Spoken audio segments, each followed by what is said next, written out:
एमोरी Andrew Tate 14 दिसंबर 1986 में पैदा हुए। वो एक अमरीकी बरतानवी इंटरनेट से ताल्लुक़ रखने वाली शख्सियत और साबिक किक बॉक्सर हैं। अपने किक बॉक्सिंग के कैरियर के बाद टेट ने अपनी वेबसाइट के ज़रिए मुआवजा कोर्सेज और मेंबरशिप की पेशकश करना शुरू की और बाद में ऑनलाइन हौसला अफजाई करने वाले खतीब यानी मोटिवेशनल स्पीकर के तौर पर शोहरत हासिल की। सोशल मीडिया पर टेट के मुतनाज़े तबसरे के नतीजे में कई प्लेटफार्म्स ने इन पर पाबंदी आयद कर दी और इनके बयानात को मनफी रंग देकर फैलाया गया, जिसकी वजह से वो इंटरनेट पर हर एक की गुफ्तगू का हिस्सा बने नजर आते हैं। लेकिन कुछ दिनों से उनके इस्लाम पर मबनी कई बयानात इंटरनेट पर गर्दिश कर रहे थे, जिनमें उन्होंने इस्लाम की तालीमात को सहराया और पसंदीदगी का इजहार किया था। पैदाइशी तौर पर वो एक ईसाई थे, लेकिन हाल ही में पता चला है कि उन्होंने इस्लाम कबूल कर लिया है और उनको एक वीडियो में अपने एक मुसलमान साथी के साथ नमाज पढ़ते देखा गया है।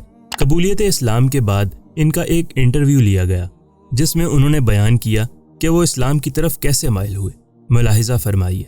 मेरे ख्याल में जो लोग मुझे जानते हैं और मुझे सोशल मीडिया पर फॉलो कर रहे हैं, वो ये बात जानते हैं कि मैं एक ईसाई मुल्क में पैदा हुआ और वहीं बड़ा हुआ, लेकिन मैं हमेशा से इस्लाम को इज़्ज़त और एहतराम की नज़र से देखता रहा हूँ और उसी जज्बा की बदौलत वक्त के साथ साथ मेरा यकीन और पुख्ता हो गया कि इस्लाम ही दुनिया का आखिरी मज़हब है।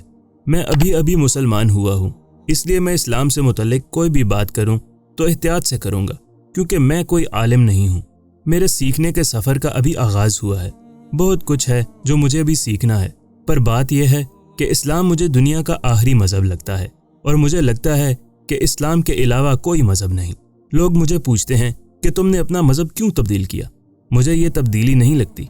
मैं शुरू से ही जानता था कि खुदा मौजूद है, लेकिन अब मैं मजहबी हुआ हूँ और वो कहते हैं तुम पहले भी मजहबी थे। लेकिन कैसे? मैं क्या ईसाई था? ईसाई का मतलब क्या है? कौन ईसाई नहीं है? आप किसी भी ईसाई कौम के पास जाएं तो उनका ये जवाब होगा कि हम ईसाई हैं, लेकिन उनकी ज़िंदगियाँ देखें।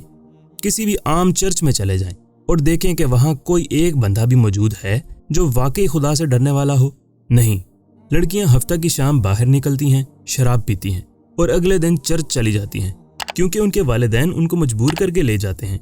इस्लाम मेरे ज़ाती अकायद की बहुत करीब से अक्कासी करता है। मैंने अपनी ज़ाती ज़िंदगी में यह सीखा है कि अगर आप एक मजबूत इंसान नहीं हैं जो अपने नज़रियात का दिफा करने के लिए तैयार है, तो आपको कुचल दिया जाएगा। आज दुनिया के ज़्यादातर मज़ाहिब को जो अपने अकायद का दिफा करने के लिए तैयार नहीं, उनके साथ क्या हो रहा है? उनको कुचल दिया गया है। जैसा कि ईसाईयत एक ख्याल के तौर पर ही रह गया है, जिसमें कहा जाता है कि हम कोई सख्त असूल व अकायद नहीं रख सकते, क्योंकि फिर लोग इसे कबूल नहीं करेंगे और छोड़ देंगे। हम इसे इतना आसान बनाएं कि किसी को कोशिश भी ना करनी पड़े और हर कोई इसे कबूल करे और बाआसानी इस मज़हब पर चल सके, और हम तमाम लोगों के लिए अपने चर्च के दरवाजे खुले रखें। मेरे ख्याल में यह बिल्कुल गलत है। मेरे नज़दीक खुदा सबसे ताकत वाला है, जिससे डरा जाए। लोग उसके बारे में गलत बात करने से डरें। आपको इसकी खुशनुदी के लिए जद्दोजहद और कोशिश करनी पड़े और इसकी बताई हुई हदूद हों जिनमें रहकर आप जिंदगी गुजारें, यानी कि बिल्कुल इस्लामी अकायद के बरअक्स, ना कि ईसाइयों का खुदा जो कि खुदा है ही नहीं। मुझे इसमें कुछ नजर नहीं आता। मेरे नज़दीक इस्लाम ही एक आखिरी माकूल इंतखाब था। मैंने ज़िंदगी में बहुत सी बुराइयां और शैतानियां देखी हैं और ऐसे ही खुदा को ढूंढा है। सब चीज़ों को देखा, परखा और उनके जवाब ढूंढे और अपने सब सवालों के जवाब कुरान में पाए। कुरान एक बेहतरीन इल्म का ख़जाना है जिसका आज के दौर में भी इतलाक होता है। हत्ता कि ये एक पुरानी किताब है, लेकिन इसका इल्म अबदी है। ये थी एंड्रयू टेट के कबूल इस्लाम की वजह।